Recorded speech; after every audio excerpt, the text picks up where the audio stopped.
Hi, and welcome to Sustainability Explored, a podcast where we discover and explore corporate social responsibility, environmental and social risks, the benefits of circular and green economy, culture, leadership, and so many more.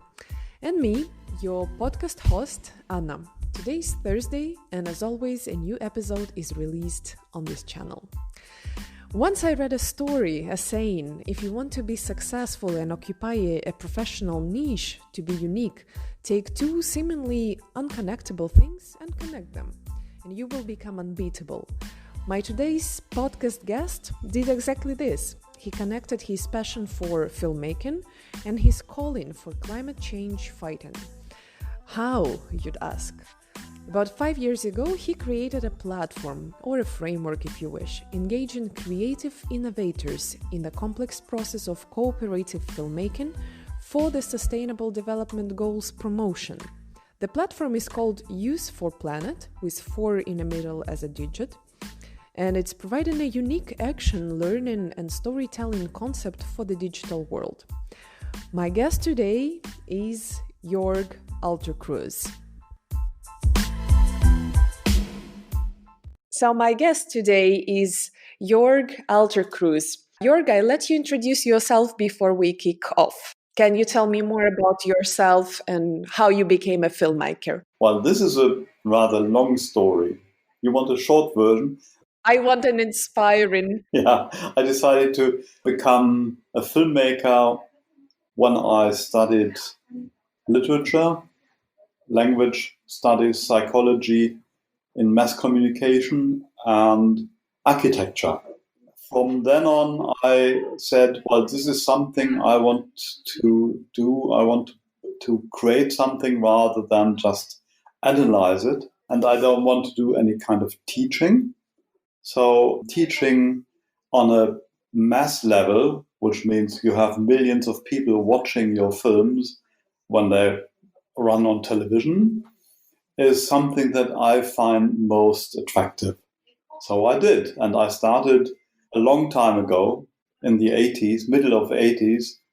I think I've made my first film in 1982, which is now 38 years ago.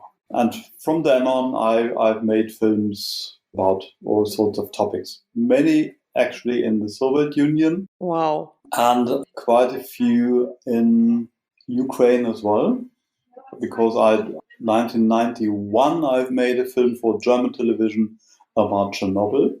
I started in Russia, but I filmed in Kiev as well. Again, I returned to Chernobyl and this region in 2011.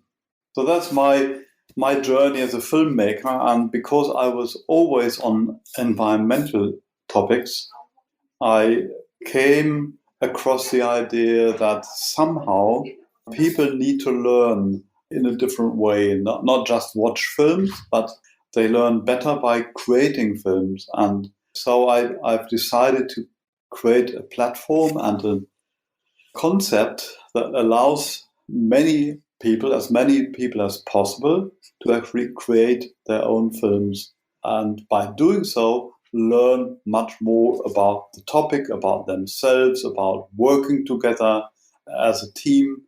And that started Youth for Planet just 5 years ago. That was Youth for Planet. But before that, did you always have the passion for environment? What was the first film that you shot in 1982 that you mentioned? Well, that was actually about food. It was a film about fast food, and I did other, not films, but audio stuff about fast food for German broadcasters because I was fascinated by it. And so, potatoes, for example. Later, I made a film about potatoes, and I filmed in South America about it. So the fast food I found very interesting because this was the time when people normally not really went out to eat out in the streets. Today, it's much more normal. And you probably know from Kiev that this is normal, that you just walk around and buy something and eat it in your hands. coffee to go and all this kind of True. stuff That's was another not problem. normal at that time. But this is in the early 80s, the time when it started to become an issue, when you had more and more places like, fast food places where people went to get serialized food. And at that time, we didn't know that this would become such a big problem in terms of environmental issues. At that time, we only thought, oh, this is bad food. No, it's bad for your health. And it's something that while you are walking, to eat while you're walking is bad for your health. But the food in itself, this concentrated, industrialized stuff, is not good for your health either. So it was both in it. I personally know you as a producer, director, and writer of documentaries about the planet Earth.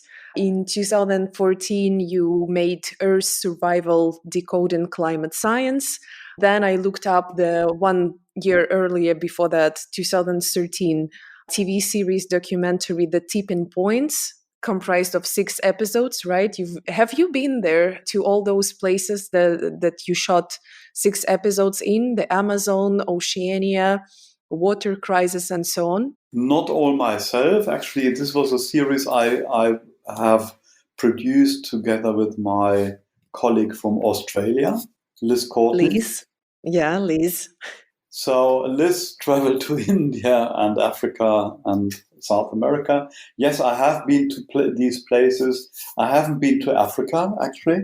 Never. And of course, this was led by a presenter, and she had to travel to all these places, of course.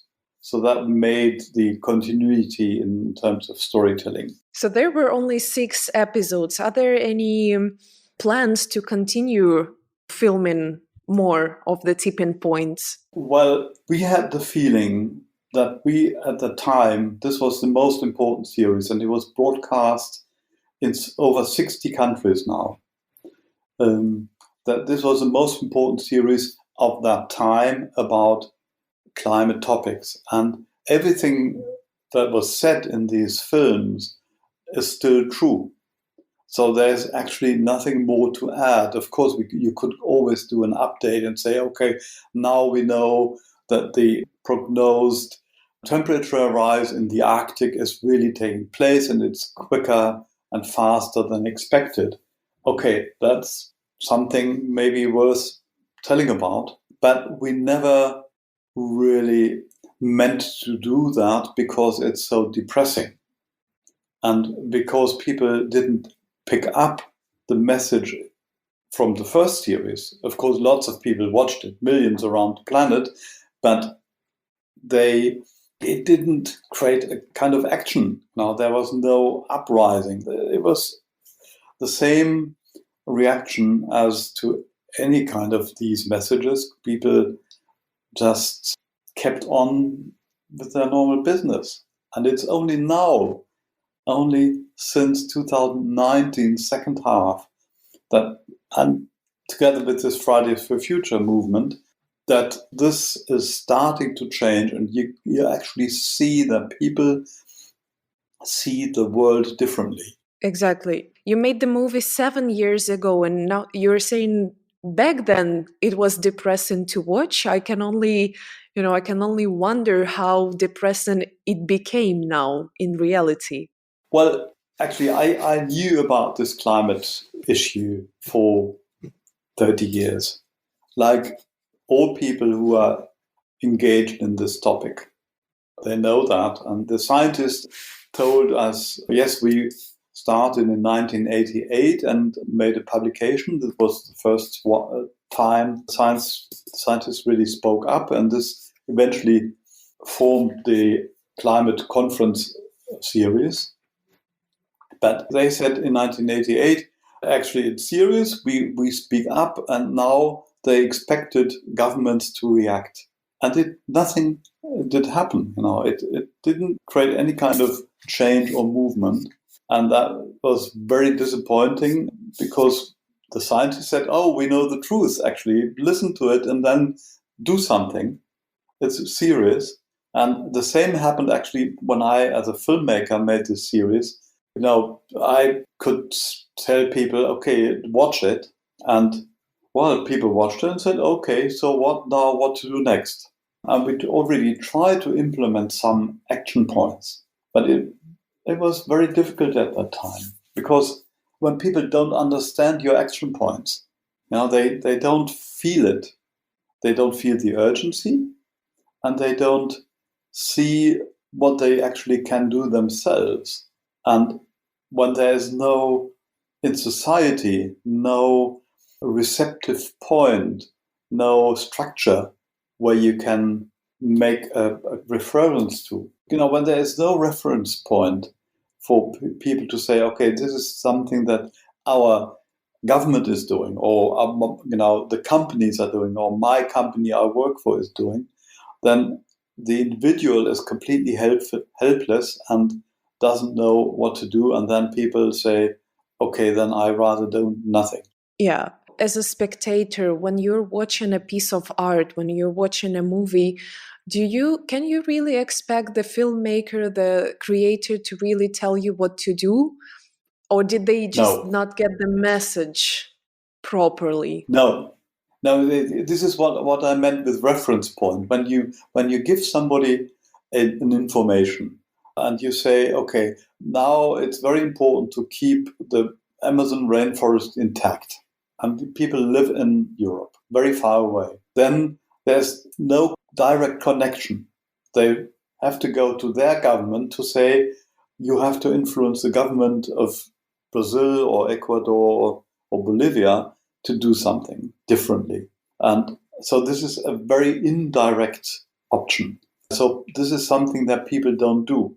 And of course, in public television, you can't say, go to your government and ask them to do something about it. This, again, is something that you usually don't do. As an artist, you only create images in the heads of people, and then the action is actually induced in them when a reference is possible.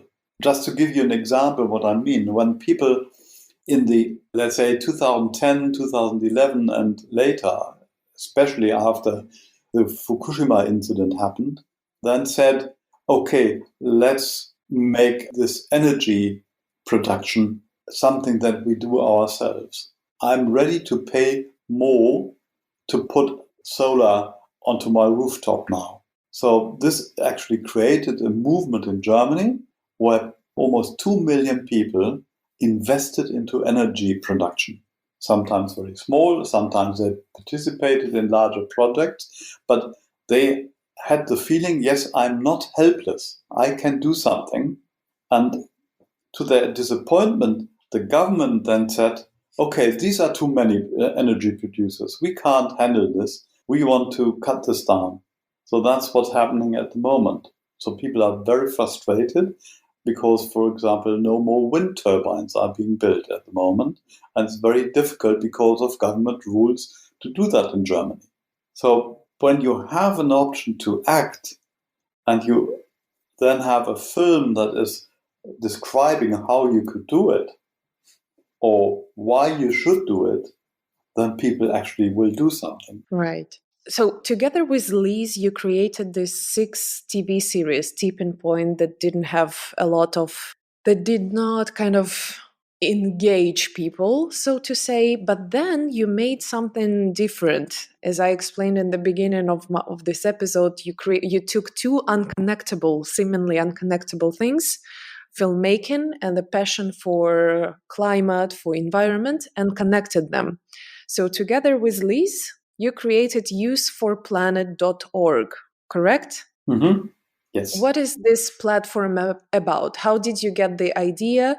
How did you create it? And how does it work now? As I explained earlier, this frustration about not really getting heard on television led to the idea before the climate conference of Paris to do something about let's say, getting people to become eyewitnesses so that you have more and more people that say, oh, yes, you are right.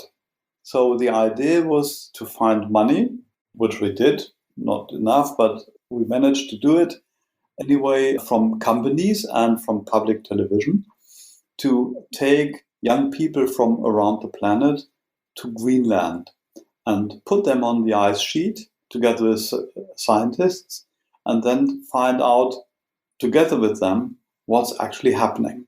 So, to their astonishment, Greenland is melting down at almost 10 meters per year, which was very impressive. And they together made a film about this and took it to Paris and showed it in Paris. And some of them represented even their government, Indonesia, at the conference. So this was already a connection between, let's say, a kind of aesthetic action. No, we presented the film on the largest screen in Paris, the IMAX, the cinema there at the Science Center. And on the other hand, becoming part of a political process.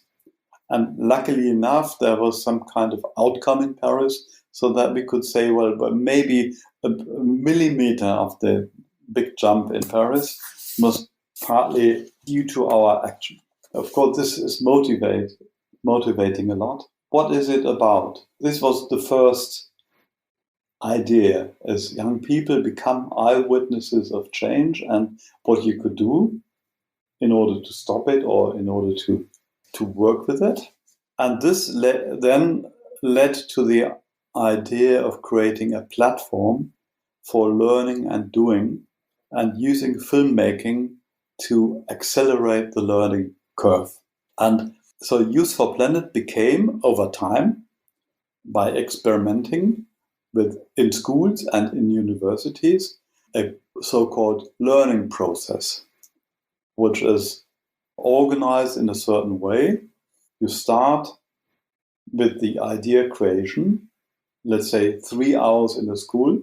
In these 3 hours, we tell people, show them a film, we tell people how to actually use their mobile phone to make a film.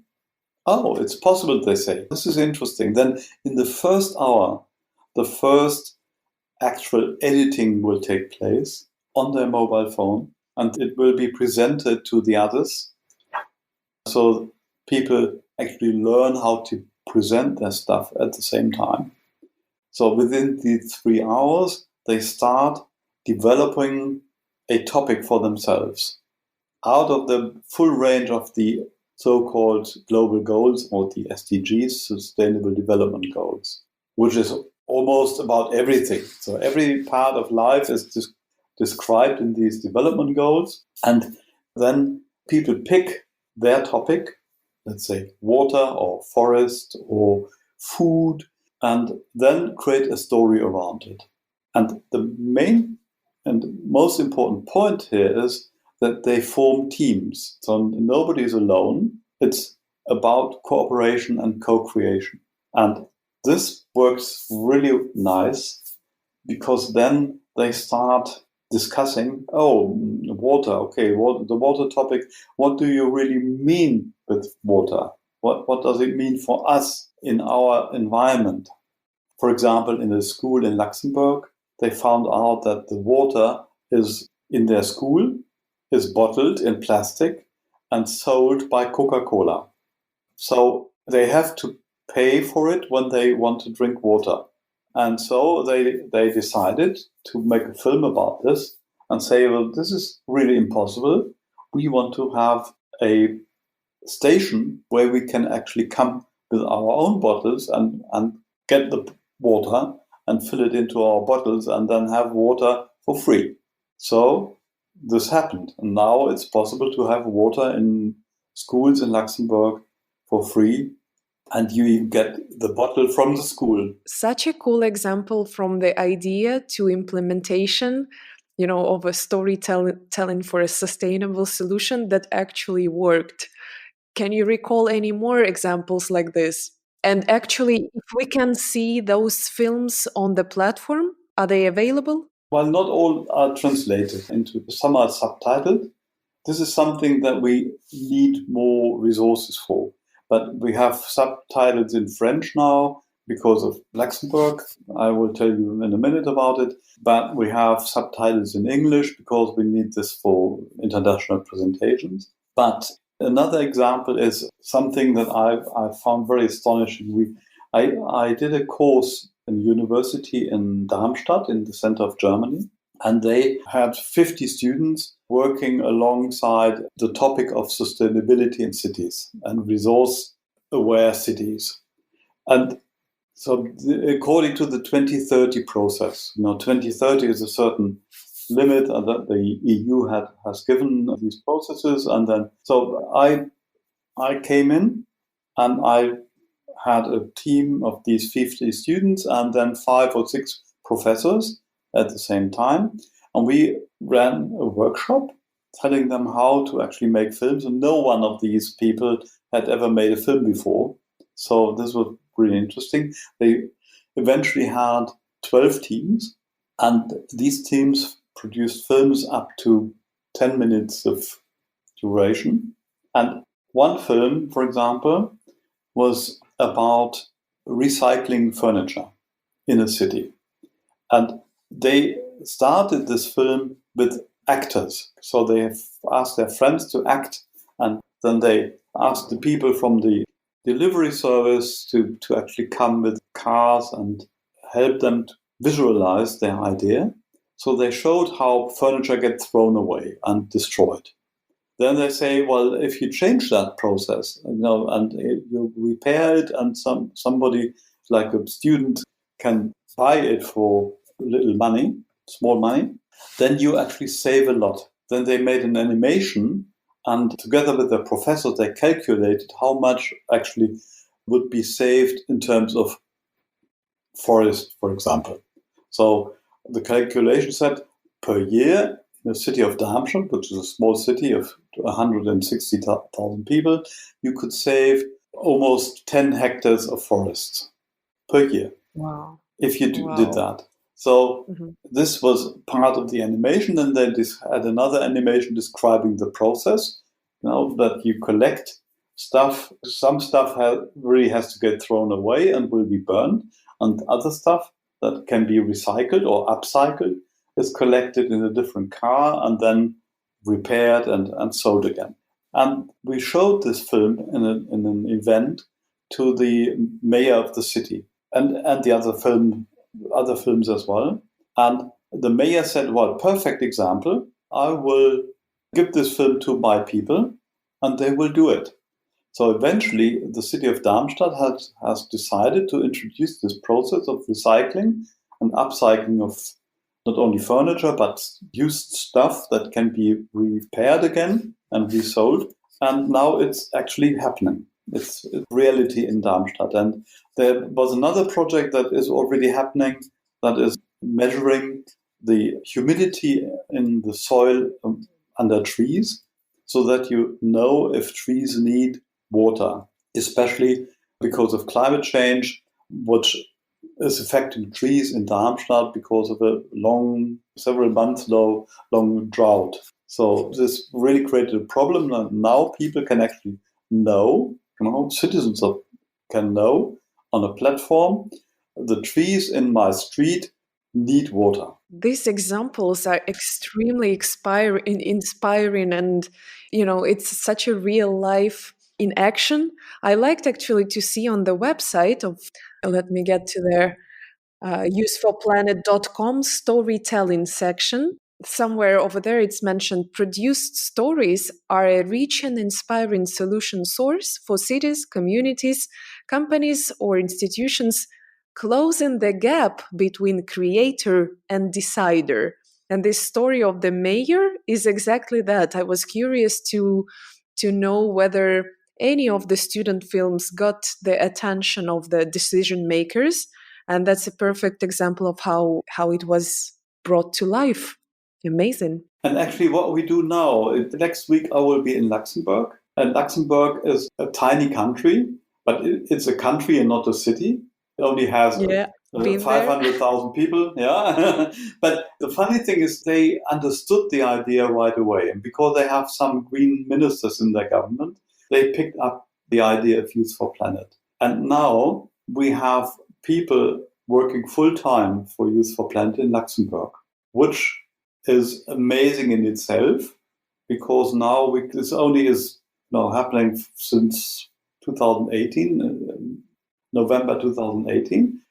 But now we are working almost in every school there. The reason why I go there next week is Luxembourg is the first country worldwide that is introducing free public transport for everybody, starting in March. And the proposal is to actually use that idea of public free transport and make films about it from the perspective of young people, because these are the ones that are most flexible in their minds and in the way they travel. And the idea is to create a system where in every school, let's say 10 teams of young people make films about what free public transport is actually changing in the life of the citizens, and how it could become a more important and more important factor. Here is a question though. Youth for Planet as a platform is only available for certain countries like Luxembourg, Germany, I don't know, maybe some other European countries, or any pupil, any student from anywhere in the world can submit their films to the platform and get their message heard and promoted? The idea is, yes, that this can happen. And one example is that we had a meeting with, we did a 3-week course with people from 5 continents in northern Germany.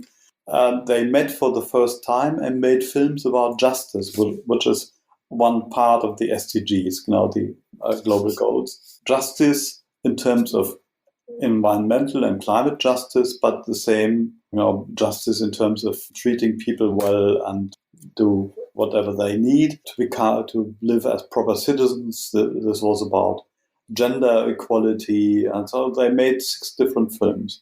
And already this is part of a globalization of the platform. And at the same time, in the summer, we started to produce an app. And this is happening right now, and the app is almost ready for testing. And the idea came up because we met at the SDG Action Conference in Bonn, which was inviting us to present our concept at the UN level in May last year. And there we met a guy from India. And this guy, he runs a company that is supporting ideas of global education, onegen.io. And he said, well, let's work together to make this more available and accessible, let's say, in India or in the USA. And from there on, we developed this app and this platform, which is now ready to be tested in India, in schools in Luxembourg, in a certain region in North America, in the United States. And the basic idea is to allow students to make their own films. Well, the basic idea is to have easy access to tools that allows them to cooperate on projects. And this cooperation means that you have an app on your phone, and then you say, okay, now my friends here sitting next to me, we together form a team. And the app is organizing this in a way that your friends shoot some scenes and you yourself shoot some scenes. This is all going to be uploaded. You can share these scenes with others as well. People can actually send in stuff from abroad. If, let's say, you make a film about a global topic and you say, I want to have some scenes from Ukraine. How do people live in the Chernobyl region, for example? Mm-hmm, mm-hmm. Then you try to find people who actually live there. You tell them what you need, and then they will go out for free, of course, and shoot something. And maybe you could even cooperate in editing the film together online. This is the final phase. Now, the idea is that we have young people cooperating on their topics on a global level, because lots of things that we experience here in Europe have very strong connection with other countries. For example, when we eat meat from pigs in Germany or Ukraine, very often the soybeans come from regions like Brazil. And for sure, this is because they took down Amazon forest to plant soybeans. Yeah, for agriculture. True. To sell them to us, and when we don't know about it. But now we can have people in Brazil actually showing us what the consequences are, what it looks like. So actually we can have in our film images from the region with people telling us what they see, and put this into one film that we can show to our audience in Germany or Ukraine or any other place, which makes it more convincing. Yeah, do you already know the name of the app that you are going to be using to easily find it later on? Use for Planet. So it's going to be the same. Use for Planet. Yeah. Joerg, what is sustainable development for you? You as a person who is actually working on one of the sustainable development goals, which is education in a way. What is it for you? What is your definition of sustainable development? What I find over time is very interesting, actually, that people now have the feeling of a global unity, which means we know now that we only have this one planet and that we have to share its resources, and that the most important resource is actually what Earth and the biological systems giving us. So it's the sun producing energy from plants, in plants, and we all feed and eat from plants. So we are completely dependent on these circles of biological production by Mother Earth. And now we start, in the past years, we have started to understand this on a global level. And I think this is something that I want to help to be implemented in every culture, that people know that everything on this planet is connected with everything else, and that we have a global responsibility, and that everything that we do on this side of the planet is affecting people on the other side. And because we have these digital information devices now, we can actually act upon it. That's the new thing. We have smartphones only for 10 years now. So this really was a huge change. And for me, working in this field of sustainability means we take the responsibility for everything that we do. And so, for example, if we buy an electric car, we think, oh, this is a very clean car, but it has been produced from resources that come from some other place, let's say in South America, lithium, or from Africa, cobalt. And so actually, when we use this car and when we buy this car, we take responsibility for these countries as well.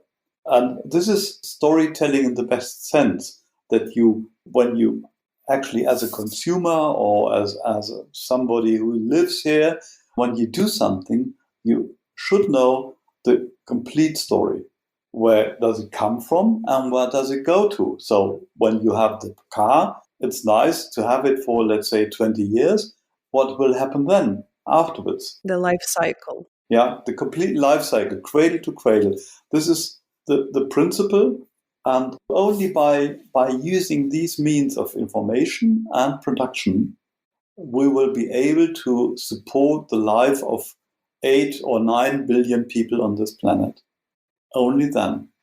And I think this is crucial now, to rapidly learn for everybody on this planet, for young people especially, to rapidly learn this interdependence and what your place on this planet actually is and what you can expect. So that's the idea of Use for Planet, that you can sort of interact with everybody on this planet and ask him or her, how do you feel about this? Is it good to have a battery driven from lithium that is from the Atacama Desert?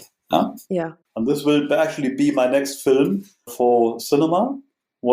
This is about storytelling about electric cars. So let's see How cool. what happens. I did my master thesis on the e-waste. Oh, really? Yes, massive topic. I researched it with the Memorial University of Newfoundland in Canada and trying to implement the findings here in Ukraine.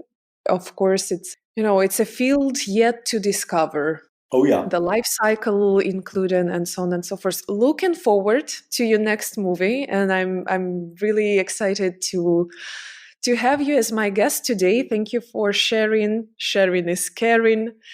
For sharing your inspiring stories. Probably one last question. Using the application, would it be possible for, let's say, Ukrainian students to make these movies and to have them delivered to the international audience? Yes, in the second stage, yes. At the moment, we lack the resources to run the platform because this eventually could become really very big. We try to build it up from country by country, but of course, nobody will be prevented to download the app and start using it. So if somebody is listening to this, yes, please try and come and test it. To become practical, we want to inspire teachers and peer teachers to actually instruct people how to organize the social process around it, so that people actually cooperate in doing this. And the second part, you said, or you asked for publication.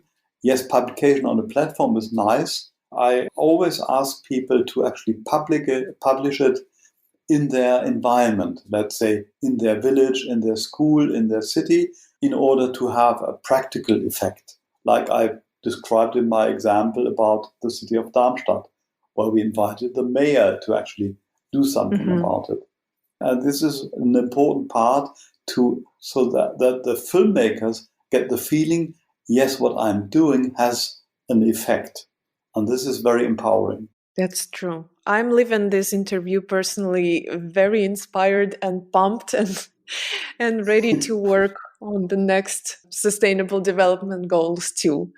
Thank you very much, Joerg, for your time, for sharing, for being here with us. And best of luck with your next film and the next after that. We'll be following your work online.